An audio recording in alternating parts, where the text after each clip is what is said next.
Praise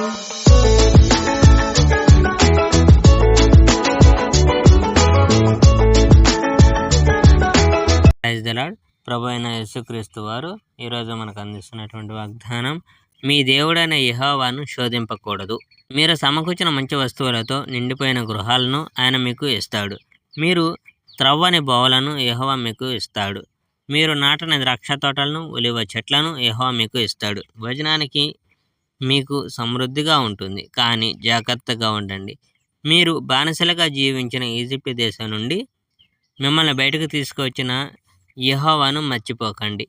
మీ దేవుడైన యెహోవాను గౌరవించి ఆయనను మాత్రమే సేవించండి. ఆయన పేరు మీద మాత్రమే ప్రమాణాలు చేయాలి.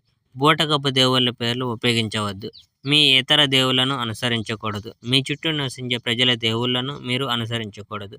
మీ దేవుడైన యెహోవా ఎల్లప్పుడూ మీతో ఉంటాడు. మరియు మీరు ఆ ఇతర దేవుళ్ళను వెంబడిస్తే యెహోవాకు మీ మీద చాలా కోపం వస్తుంది. మిమ్మల్ని ఈ భూమి మీద ఉండకుండా ఆయన నాశనం చేస్తాడు. ఆయన ప్రజలు ఇతర దేవుళ్ళను పూజించడం యెహోవా ద్వేషిస్తాడు. మస్సాలో మీరు ఆయనను పరీక్షించినట్లుగా మీ దేవుడైన యెహోవాను మీరు పరీక్షించకూడదు.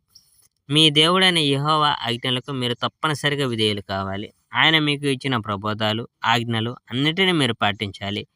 సరైనవి, మంచివి, యెహోవాను సంతోషపెట్టడం మాత్రమే మీరు చేయాలి. అప్పుడు మీకు అంతా మేలు జరిగి యెహోవా మీ పూర్వీకులకు వాగ్దానం చేసిన దేశంలో మీరు ప్రవేశించి ఆ మంచి దేశాన్ని స్వాధీనం చేసుకోగలుగుతారు. మరియు యెహోవా చెప్పినట్టు మీరు మీ శత్రువులందరినీ బలవంతంగా బయటకు వెళ్ళగొడతారు. Praise the Lord. May God bless our India.